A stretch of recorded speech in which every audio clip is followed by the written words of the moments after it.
खुशामदीद आप सबको हमारी तरफ से। वो प्रोग्राम आप देख रहे हैं सलाम जेके, मैं हूं आपका मेजबान इशफाक गौहर। 8:35 का वक्त हुआ चाहता है। हर दिन सुबह 8:35 पर आने की कोशिश करते हैं इस उम्मीद के साथ कि आपको हर खबर से बाखबर करें, उन खबरों से बाखबर करें जिन पर आपका तज्जिया तबसरा भी होता है, लेकिन दुनिया भर में उसको किस तरीके से देखा जा रहा है, मुल्की सियासत के अंदर क्या कुछ चल रहा है, उससे आपको बाखबर कराने की छोटी सी हमारी कोशिश रहती है। और उम्मीद है कि आज भी ये कोशिश जो हमारी होगी उसे आप हमकिनार करेंगे कामयाबी से। और आप जब इसको हमकिनार करेंगे कामयाबी से, तो कैसे करेंगे, तो आप हमारे साथ बने रहेंगे 10 बजे तक। इस मॉर्निंग शो को हम 10 बजे तक आपके सामने रखेंगे। 3 पड़ावों पर प्रोग्राम आएगा। पहले और दूसरे पड़ाव पर सिर्फ खबर होगी, तज्जिया होगा, तबसरा होगा, खबर तह तक बताने की कोशिश करेंगे। लेकिन तीसरे पड़ाव पर 9:40 के बाद वक्त आपका होगा। आपकी आवाज हुकूमत तक पहुंचाने का बेहतरीन मौका होगा कि आप अपनी आवाज को बुलंद करेंगे, अपने मसाइल को हुकूमत तक पहुंचाएंगे। टेलीविजन और टेलीफोन के जरिए से एक राब्ता बनेगा आपकी और इंतजामिया के बीच में, इस उम्मीद के साथ कि इंतजामिया आपकी आवाज को सुने, बात को सुने और मसले का हल निकाले। प्लानिंग पॉलिसी उसी तरीके से की जाए। तो बहरहाल आज भी कुछ अहम तरीन बातें, लेकिन उससे पहले आपको बताते चले कि आज 23 फरवरी है, सन 2023 है। यानी आहिस्ता आहिस्ता करके फरवरी का पूरा महीना हमसे रुखसत पजीर हो रहा है। दूसरा यानी 2023 का दूसरा महीना है ये। लेकिन जब हम दूसरे महीने की बात करते हैं, फेब की बात करते हैं और 23 तारीख की बात करते हैं, तो याद आता है माजी भी, क्योंकि याद माजी बड़ी अजाब है यारब, छीन ले कुव्वत हाफिजा मेरा। लेकिन हम कुव्वत हाफिजा छीनना बिल्कुल नहीं चाहते। हम आपकी कुव्वत हाफिजा को मजीद बेहतर बनाना चाहते हैं, क्योंकि हर दिन प्रोग्राम का आगाज हम करते हैं हिस्ट्री ऑफ द डे से। और आज भी हिस्ट्री ऑफ द डे आपके सामने रखेंगे मेरे साथी गौहर कुछे, जो स्टूडियो में मौजूद है। बहुत बहुत शुक्रिया इशफाक गौहर। तो प्रोग्राम की शुरुआत तय फॉर्मेट के मुताबिक तारीख में आज के दिन के हवाले से। आज 23 फरवरी है और आज के दिन मुल्की और आलमी सतह पर क्या कुछ हुआ है, चंद मालूमात हैं, बाकात है जो हम आपके साथ शेयर कर रहे हैं। और आज ही के दिन 23 फरवरी साल 1940 में रूसी अफवाज ने यूनान के करीब लासी जजीरे पर कब्जा कर लिया। वो आज ही का दिन था। और आज ही के दिन साल 2006 में इराक में नस्ली तशद्दुद में 159 अफराद हलाक हुए। और आज ही के दिन 23 फरवरी साल 2007 में पाकिस्तान ने शाहीन 2 मिसाइल का तजुर्बा किया है। और आज ही के दिन 23 फरवरी साल 2010 में कतर ने हिंदुस्तान के मशहूर मुसव्विर MF हुसैन को शहरियत दे दी। वो आज ही का दिन था।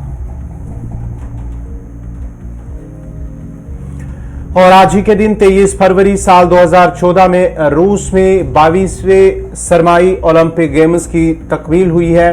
और आज ही के दिन साल 1994 में यानी कि 23 फरवरी 1994 में तुर्की में मोबाइल ऑपरेशन के तहत पहली बार मोबाइल फोन के जरिए राब्ते का आगाज हुआ।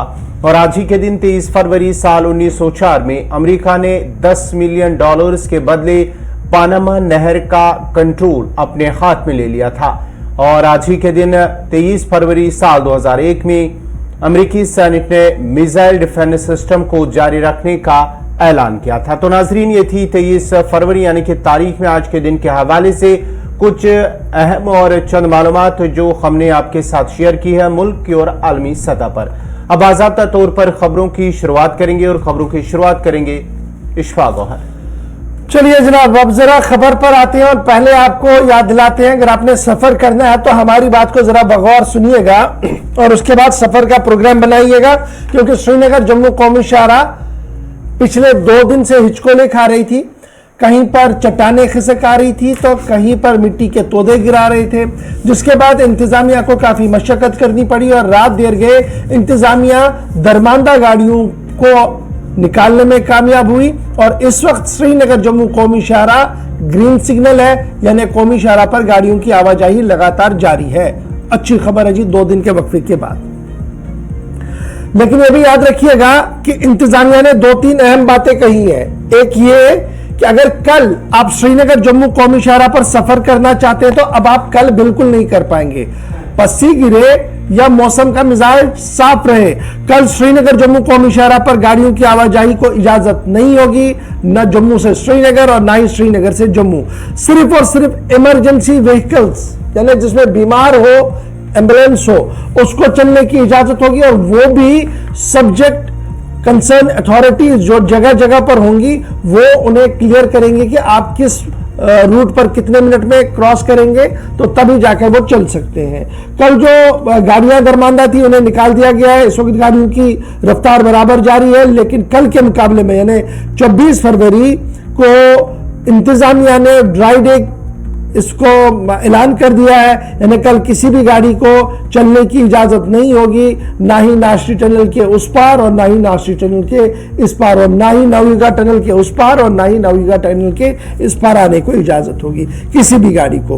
और लाइट मोटर व्हीकल हो या हैवी मोटर व्हीकल हो, सिर्फ और सिर्फ मेडिकल इमरजेंसी व्हीकल जो होंगी उन्हें अलाउ किया जाएगा नाश्री टनल से नवयुगा टनल की ओर, और उसी तरीके से सुबह 6 बजे से ये शाम 6 बजे तक ये पूरा मामला जो है वो चलेगा, किसी को चलने की इजाजत नहीं होगी। अब सिर्फ ये कल के लिए नहीं है, बल्कि आगे ये कहा गया कि 3 मार्च और 10 मार्च को भी, यानी अब आपने अगर टेंटेटिवली प्लान अपना करना है तो आपने 3 मार्च को भी ड्रॉप करना है, 10 मार्च को भी ड्रॉप करना है। यहां पर भी आप कौमी शाहरा पर सफर नहीं कर सकते क्योंकि वहां पर मेंटेनेंस का डे बना दिया गया है। इधर आपको याद होगा कि गुज़श्ता दिनों भी एक आला सतही मीटिंग मुनाकिद हुई थी जिसकी सदारत चीफ सेक्रेटरी साहब ने की थी, और चीफ सेक्रेटरी साहब ने जारी टनल्स और 4 लेनिंग काम का आज खुद जायजा लिया था, जिसके बाद उन्होंने बाज़ाब्ता तौर पर डेडलाइंस मुकर्रर कर दी और यह कहा कि जनाब इन डेडलाइंस के तहत इन कामों को मुकम्मल किया जाना चाहिए। जब उन्होंने रिव्यू लिया जी कंस्ट्रक्शन वर्क साहब मेहता साहब ने, तो उन्होंने यह कहा कि एफर्ट्स को और ज्यादा तेज किया जाए ताकि T5 टनल जो हमारा पंथियाल के मकाम पर है उसको 15 मार्च से कबल मुकम्मल करके खोल दिया जाए। जसवाल ब्रिज 31 मार्च डबल लेन के लिए खोलने की बात हो रही है, और इसी तरीके से रामबन फ्लाईओवर को भी 15 मार्च तक डेडलाइन दे दी गई है। ये सारी चीजें मुकम्मल होकर चलनी चाहिए। चीफ सेक्रेटरी साहब का यह भी मानना है कि जो हम 10 से 12 घंटे या 8 से 9 घंटे लगते हैं जी सफर को पूरा करने में, तो इसको कम से कम में 3 से 4 घंटे के अंदर श्रीनगर से जम्मू कौमी सफर हो, इस हवाले से इकदाम उठाए जाए। बहरहाल इकदाम अपनी जगह, डेडलाइंस अपनी जगह, 2 दिन यानी कल, फिर 3 तारीख और 10 तारीख को 24 फरवरी, 3 मार्च और 10 मार्च को ड्राई डे का ऐलान श्रीनगर जम्मू कौमी शाहरा पर कर दिया गया है। अब बढ़ते हैं जी आगे, आते हैं जी अब एक बड़े मुद्दे की ओर जो कल से जबरदस्त सुर्खियों के अंदर है, क्योंकि हुकूमत की तरफ से प्रॉपर्टी टैक्स के निफाज का अमल तेज कर दिया गया है। 1 मार्च से पूरे यूनियन टेरिटरी के अंदर इसका निफाज होगा। ताहम जम्मू कश्मीर में प्रॉपर्टी टैक्स के निफाज पर जहां सरकारी तर्जुमान की वजाहत तो आई गई है, लेकिन प्रॉपर्टी टैक्स पर चारों साबिक वज़राए आला दोनों मेयरों ने यानी श्रीनगर और जम्मू मेयर ने अपना रद्द-ए-अमल जो है वो दे दिया है। डिसीजन को कहा गया कि जनाब ये सही फैसला नहीं है, जल्दबाजी में लिया गया, सियासी तौर पर यह कहा गया। दूसरी बड़ी बात कि जिस एजेंसी को यह एनफोर्स करना है यानी अर्बन लोकल बॉडीज का, म्युनिसिपल कॉर्पोरेशंस जम्मू हो या कश्मीर हो जिनके ऊपर इसका इतलाक है, और म्युनिसिपल काउंसिल पर जहां पर इतलाक है, तो यहां पर 2 इलेक्टेड बड़े रिप्रेजेंटेटिव जिन्हें बाबाए शहर कहते हैं, जम्मू म्युनिसिपल कॉर्पोरेशन के हो या श्रीनगर म्युनिसिपल कॉर्पोरेशन के हो, तो जुनैद आजम मत्तू साहब का मानना है कि decision was not approved by elected ULB यानी अर्बन लोकल बॉडी से इसको वेट नहीं करवाया गया, कोई भी मशावरत नहीं हुई और ये फैसला ऊपर से आया। अब हम जी अपनी मीटिंग करेंगे, वहां पर देखेंगे क्या होगा। बाबाई शहर श्रीनगर और बाबाई शहर जम्मू जो है वो कह रहे हैं कि जनाब ये तो एडमिनिस्ट्रेटिव काउंसिल का डिसीजन है, सुपरसीड कर दिए गए जी पावर्स, यानी जो इख्तियार इलेक्टेड बॉडीज को था उसे छीन लिया गया और एडमिनिस्ट्रेटिव काउंसिल ने आज खुद ये फैसला लिया है। ताहम वहां पर भी मीटिंग होगी, हतमी फैसला लिया जाएगा क्या कुछ किया जाएगा। ये 2 बाबाई शहर। उसके साथ साथ जम्मू के अंदर हमने बहुत ज्यादा एक्टिविटीज इस पूरे मामले पर देखी, और जम्मू में आज बार एसोसिएशन ने तमाम अदालतों के अंदर एहतिजाजन हड़ताल की कॉल दी है, काम छोड़ की बात आज कही है।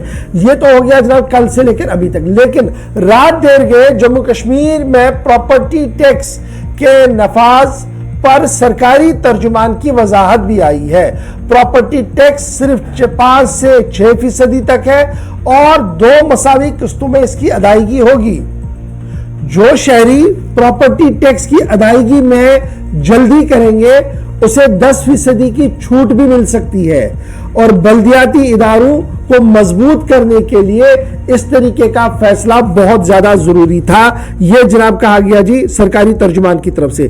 कल हमने भी ऑफिशियल स्पोक्स जो ऑफिशियल्स हैं उनके साथ गुफ्तगू की और उनसे यह पूरा मामला समझने की कोशिश की। जो प्रिंसिपल सेक्रेटरी है उन्होंने कहा कि यह पूरा मामला जो प्रॉपर्टी टैक्स वाला मामला है जी, यह लिंक किया गया जी स्टैंप ड्यूटी एरिया के साथ, यानी जिस एरिया में जितनी स्टैंप ड्यूटी होगी उसी हिसाब से वहां पर टैक्स कलेक्शन की जाएगी। उन्होंने फिर जम्मू का जिक्र किया कि जनाब गांधीनगर की स्टैंप ड्यूटी अलग है और सरवाल की स्टैंप ड्यूटी अलग है, इसलिए ये वेरी करेगा जी एरिया टू एरिया। फिर साइमल्टेनियसली उन्होंने ये भी कहा कि प्रॉपर्टी टैक्स कोई बर्डन नहीं है जी आवाम पर, यह पूरे मुल्क के अंदर चल रहा है, इसलिए निफाज यहां पर भी है। और तीसरी बड़ी बात जो उन्होंने कही वो भी बड़ी इंपॉर्टेंट है कि यह कोई नया मामला नहीं है, अगर हमने इसको इंप्लीमेंट नहीं करते हैं तो मरकज से जो ग्रांट इन एड मिलता है उसमें हमें रुकावटें आ रही है, इसलिए ये चीजें हमने आगे बढ़ानी होगी। ये मैंने जनाब ऊपर ऊपर आपको बात बता दी, थोड़ी देर में मैं आपको वो ऑफिशियल साउंड बाइट भी सुनाऊंगा, लेकिन जरा तज्जिया इस पर और करते हैं। मेरे साथ मारूफ सियासतदान और माहिर कानून, मैं इसको इसलिए बताता हूं क्योंकि सन 96 से हमने इनको असेंबली में सुना है, हर कानून की बारीकबीनी पर गुफ्तगू करती है और जहां पर सरकार सही भी होती है तो पीठ भी थपथपाते हैं। मोहम्मद यूसुफ तारिगामी साहब हमारे साथ हैं। तारिगामी साहब बहुत शुक्रिया जी ज्वाइन करने के लिए। मामला कल से सुर्खियों में है, चारों उज़रा आला ने अपने अपने तरीके से इस पर रद्द-ए-अमल दिया।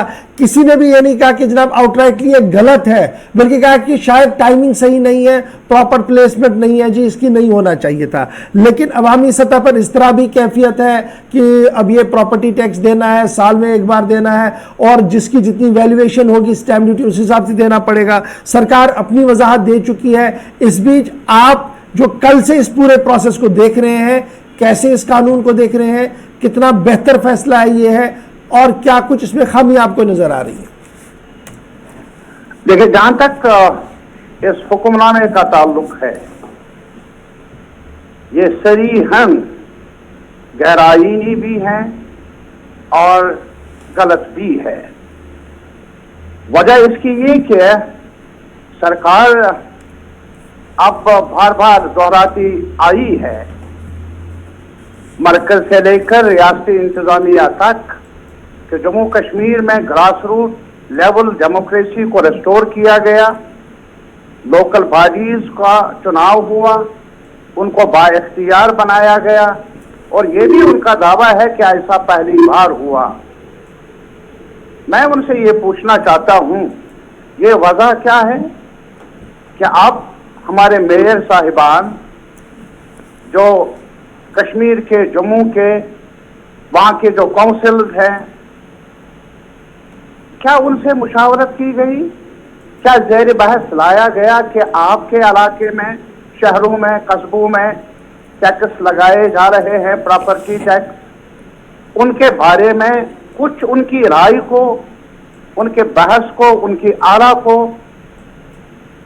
उनको मौका मिला? क्या मजाक है?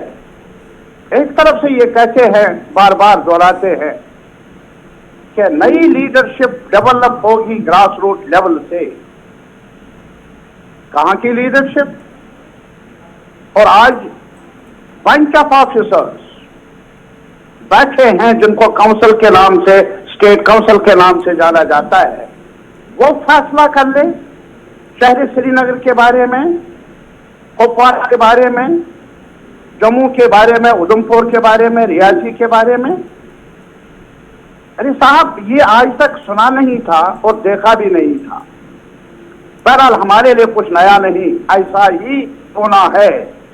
आज ये आदत बनी है सरकार को, दिल्ली से लेकर श्रीनगर, जम्मू तक, कि जो भी किया जाए उनके जरिए ही किया जाए और फैसला भी, कोई सांस ले, कोई उठना बैठना, उस बारे में भी डिसीजन लेने के मजाज वही है।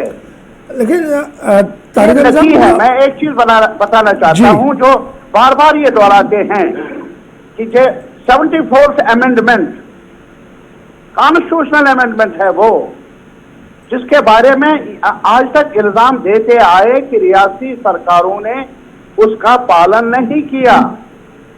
मेरा एक सवाल है, जरा खोलिए ना, वो अमेंडमेंट है क्या?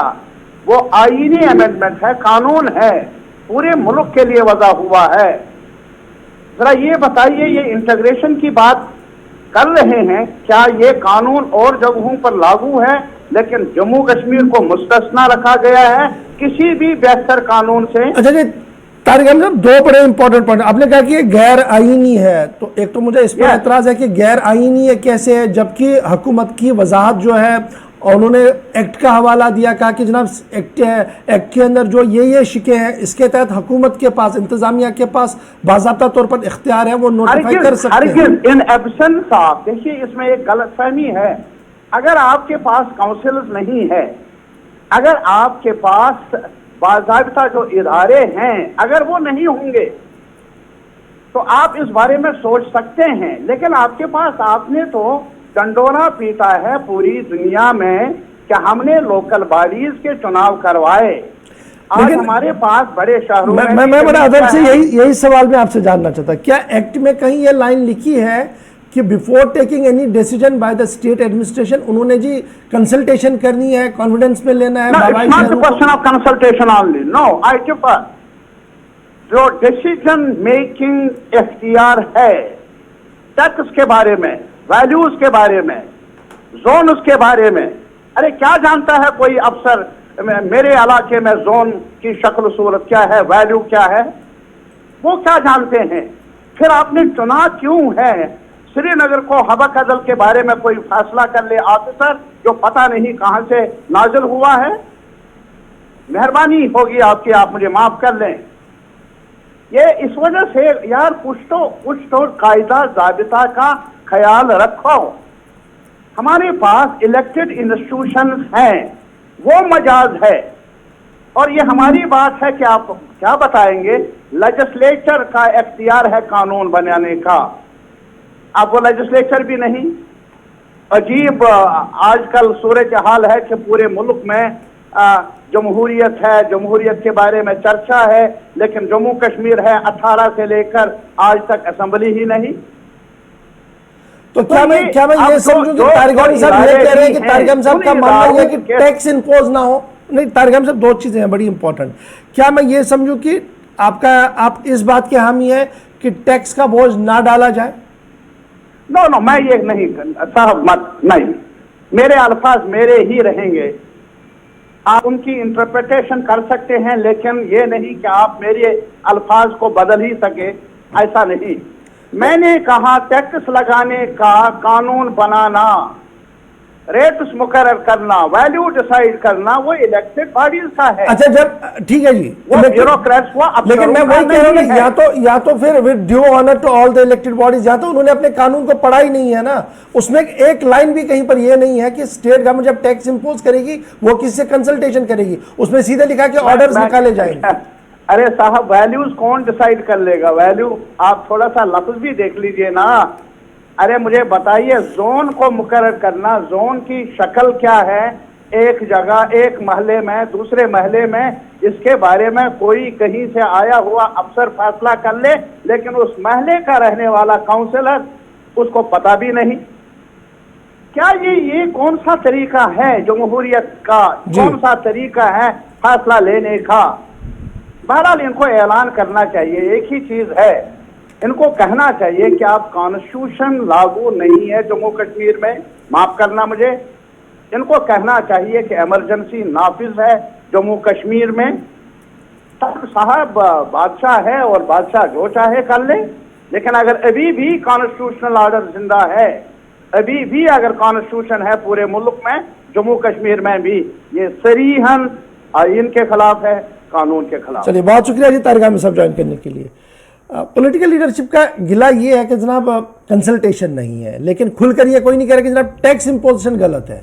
ये बड़ी क्लियर कट बात है गौर, जो हम कल से सुन रहे हैं कि पॉलिटिकल पार्टियां एक बीच का लाइन लेकर डिप्लोमेटिक लाइन ले रहे हैं। कोई ये नहीं कह रहा कि जनाब टैक्स इंपोजिशन गलत है, आप टैक्स आवाम पर लगा रहे हैं, ये गलत है, नहीं होना चाहिए। कह रहे हैं जनाब टाइमिंग सही नहीं है जी, प्रॉपर प्लानिंग नहीं है, आपने कंसल्टेशन नहीं की। हो सकता है ये सही भी हो, लेकिन सरकार ने क्या कुछ कहा? कल हमारी नुमाइंदा रितिका राजपूत ने प्रिंसिपल सेक्रेटरी से गुफ्तगू की और यही कुछ मामले उनके सामने रखने की कोशिश की। कल रात को आपने देखा होगा, लेकिन याद दहानी के लिए चूंकि खबर चल रही है इसलिए उसको जरा अपडेट करेंगे। आपको सुनाते हैं कि प्रिंसिपल सेक्रेटरी साहब ने इस पूरे मामले पर क्या कुछ कहा, फटाफट से जरा।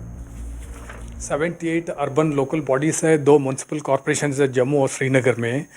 उनका जो म्यूनसिपल सर्विसेज देने के लिए उनको जैसे सैनिटेशन की सर्विसेज है, पार्क्स एंड गार्डन्स को इम्प्रूव करना है, रोड को इम्प्रूव करना है, जैसे और भी अन्य म्यूनसिपल सर्विसेज देने के लिए उनको पैसे की ज़रूरत पड़ती है, उनको रेवेन्यू की ज़रूरत है।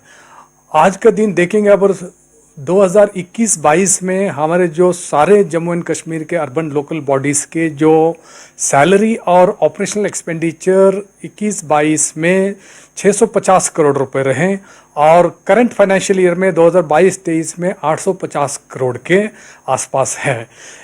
अगर हम आमदनी देखेंगे, सारे हमारे लोकल बॉडीज़ के आमदनी 21-22 में 115 करोड़ रहे और इस साल में तकरीबन 120 या 25 करोड़ तक पहुंच जाएंगे। अगर हम देखने से यहाँ बहुत बड़ा रेवेन्यू का गैप है।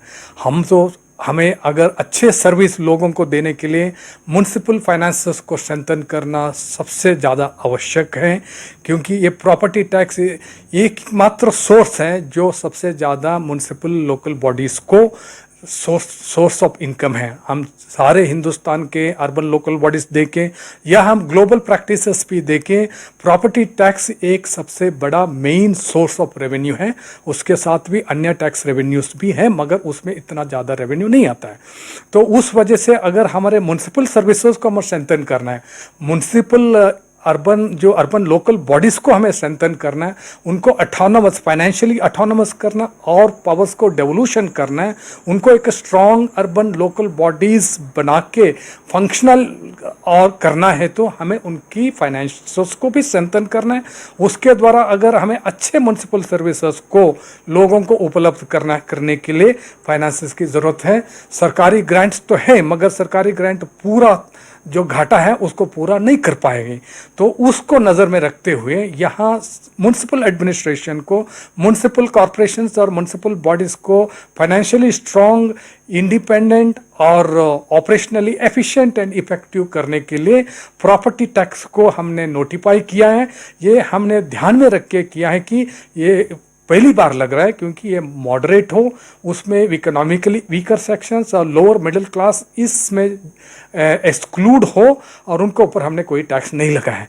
ये टैक्स हमने ध्यान में रख के ऐसा तय किया है कि क्योंकि जो इकोनॉमिकली वीकर सेक्शंस हैं, मिडिल क्लास लोग हैं, उनको ऊपर कोई भार न लगे। जो अफोर्डेबिलिटी फैक्टर है उसमें हमने ध्यान में रख के ये टैक्स स्ट्रक्चर को हमने तय किया है। उसके साथ ही जो मकान अगर पुराना है, 20 साल से ज़्यादा पुराना है, और जो इलाका जो है जहां प्रॉपर्टी की वैल्यू कम है, उसको भी हमने ध्यान रख के वो भी हमने, क्योंकि अलग अलग प्रॉपर्टी का जो इलाके में जो प्रॉपर्टी की स्टैम्प ड्यूटी की रेट है उसको हमने बेस माना है। जहां प्रॉपर्टी कीमत कम है वहां प्रॉपर्टी टैक्स कम लगेगा, जहां मकान की उम्र 20 साल से ज़्यादा है वहाँ कम लगेगा, जहाँ यूज़ रेजिडेंशियल के लिए होगा वहाँ कम लगेगा, जहाँ कमर्शियल या इंस्टीट्यूशनल या इंडस्ट्री पर्पस के वहाँ ग्रेडेड वे में ज़्यादा लगेगा, और जहाँ एरिया 2000 या 3000, 4000, 5000 जैसे बड़े बड़े मकान हैं, बड़े इंडस्ट्रीज हैं, बड़े कमर्शियल एस्टेब्लिशमेंट्स हैं, मॉल्स हैं, उनके लिए हमें ग्रेडेड वे में ज़्यादा प्रॉपर्टी टैक्स उनके लगा है। मगर फिर भी हम देखेंगे हमारा प्रॉपर्टी टैक्स, JNK का प्रॉपर्टी रैंक हिंदुस्तान का प्रॉपर्टी टैक्स में सबसे कम में एक है। हमने ये ध्यान में रख के इसको तय किया है। हमारा मकसद यही है कि जो म्यूनसिपल फाइनेंसेस में हमारा गैप है, क्यों ऑपरेशनल एक्सपेंडिचर इतना ज़्यादा है, आमदनी इतनी कम है, जैसे मैंने पहले कहा, उस गैप को मीटअप करने के लिए, उसको स्ट्रेंथन करने के लिए, और जो हमारी जो म्यूनसिपल सेवाएं हैं उसको अच्छे तरीके से लोगों को पहुंचाने के लिए हमने ये प्रॉपर्टी टैक्स को लगा के एक अच्छी कोशिश, एक अच्छी दिशा में म्यूनसिपैलिटीज को स्ट्रेंथन करने की एक अच्छा कदम उठाया है। देख लीजिए, हम एक IT बेस्ड सॉफ्टवेयर का डेवलपमेंट ऑलरेडी चल रहा है। इसको हम सारे जम्मू कश्मीर के सारे अर्बन लोकल बॉडीज़ में हम ऑनलाइन IT सिस्टम लागू करेंगे, जिसके द्वारा पहले प्रॉपर्टी को रजिस्टर करना पड़ेगा, सारा डिटेल्स को उसमें फिलअप करके, फॉर्मेट के द्वारा फिलअप करके एक रजिस्ट्रेशन नंबर लेना पड़ेगा। उसके बाद प्रॉपर्टी टैक्स को पेमेंट करने के लिए ऑनलाइन पेमेंट सिस्टम हम रखेंगे, और उसके बाद रिटर्न फाइलिंग और उसमें जो कार्रवाई होगी प्रॉपर्टी टैक्स की, सारा सिस्टम हम ऑनलाइन के जरिए करेंगे, और सारा सुविधा उसमें सारा फ्रीक्वेंटली आस्क्ड क्वेश्चंस, उसके आंसर और उसके वीडियो और जो उसके द्वारा हम आईसी कैंपेन भी करेंगे, लोगों का, हमारे सरकारी लोगों का ट्रेनिंग भी करेंगे, और स्टेक होल्डर्स के लिए, टैक्स पेयर्स के लिए अगर कोई इंफॉर्मेशन की ज़रूरत है उसका हम हेल्प डेस्क भी खोलेंगे और कैंपेन भी उसके बारे में हम लोग लागू करेंगे। तो चलिए, ये थी टैक्स के हवाले से जो इंतज़ामिया की जानिब से कहा गया है कि कहीं पर कोई कन्फ्यूजन ना हो, और इस सिलसिले में अगर किसी के पास कोई कन्फ्यूजन हो तो बाज़ाब्ता तौर पर इंतज़ामिया इस हवाले से वो कन्फ्यूजन लोगों के दूर करेंगे, लेकिन जो टैक्स हैं वो आपको अदा करना होगा। तो बढ़ते हैं आगे, अब बात करेंगे जम्मू कश्मीर के हवाले से। तो जम्मू कश्मीर के हवाले से एक और बड़ी खबर के फौजी सरबरा मनोज पांडे का 2 रोज़ा उधमपुर का दौरा इख्तिताम पजीर हुआ है, और वहाँ पर 2 रोज़ा दौरे के दौरान वहाँ उन्होंने जम्मू कश्मीर की जो सूरत हाल है, सिक्योरिटी सूरत हाल, उसका जायज़ा लिया। उसके साथ साथ ही लाइन ऑफ कंट्रोल पर भी किस तरह की सूरत हाल है उसका भी जायज़ा लिया। फौजी अफसरान के साथ बात की है, और फौजी अफसरान ने न सिर्फ उन्हें जम्मू कश्मीर की मौजूदा सिक्योरिटी सूरत हाल से उन्हें आगाह किया, इस हवाले से साथ ही साथ लाइन ऑफ कंट्रोल पर किस तरह की सूरत हाल है उस हवाले से भी फौजी सरबरा को आगाह किया गया है। 2 रोज़ा दौरा ये इख्तिताम पजीर हुआ। उधमपुर जो army headquarter, northern army headquarter है, वहाँ उन्होंने ये दौरा किया था, और कल शाम में इख्तिताम पजीर हुआ, जहाँ पर फौजी अफसरान के साथ उन्होंने मुलाकात भी की है, बातचीत भी की है, फौजी जवानों के साथ भी बात की है, और सिक्योरिटी सूरत हाल का जायज़ा लिया। उसे ब्रीफिंग की गई है कि किस तरह की सिक्योरिटी सूरत हाल है, लाइन ऑफ कंट्रोल पर किस तरह की सूरत हाल है, उस हवाले से भी उन्हें आगाह किया गया है। चलिए जनाब, वक्त हो गया जी छोटे से ब्रेक का। 9:04 का वक्त हुआ चाहता है, छोटा सा ब्रेक होगा। ब्रेक के उस पार आएंगे तो आपसे गुफ्तगू करेंगे कि दाखिला वजारत के अंदर जो मीटिंग हुई थी उसमें क्या कुछ हुआ, क्योंकि कल दोस्त के कुछ व्यूवर्स हमें बता रहे थे कि जनाब अपडेट नहीं किया, उस हवाले से आपको अपडेट जरूर करेंगे। फिर तोशाखाना के मामले पर भी जरा गुफ्तगू करते हैं कि क्या कुछ वहां पर चल रहा है। हाई कोर्ट के अंदर एक मामला चला गया, उसने हुकूमत के लिए नोटिस जारी किया, उस पर भी गुफ्तगू करेंगे। और कुदरती मादनियात से माला माल है जम्मू कश्मीर, और आज कौन सी खबर आपके सामने रखेंगे, हुकूमत क्या कुछ करने जा रही है, इस पर भी बात करेंगे छोटे से ब्रेक के बाद। बने रहेगा हमारे साथ, छोटे से ब्रेक के बाद खबरों का सिलसिला रहेगा जारी।